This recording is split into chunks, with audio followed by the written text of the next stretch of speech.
we have brought the sun, river sun and lakini unajua inatolewanga. Unajua inatolewanga. Sisi tulikuja hapa mimi mwenyewe personal. Hapana.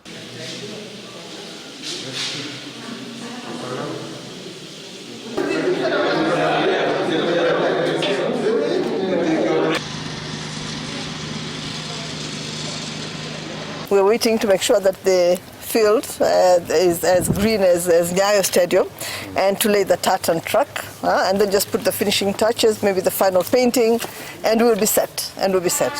We've also agreed that we're going to clear the front of the stadium and move some of the buildings that are there, so that we're able to do the landscaping that needs to be done, befitting of a stadium of this size, of this standard, and of this nature. I think we have all seen the stadium is almost 99% complete, and now I think you tell the president we are ready for him in a few weeks after the contractor finishes the small touches that is going to. I think this is the third or fourth time umekuja kuona stadium imeendelea namna gani, so we don't take that for granted.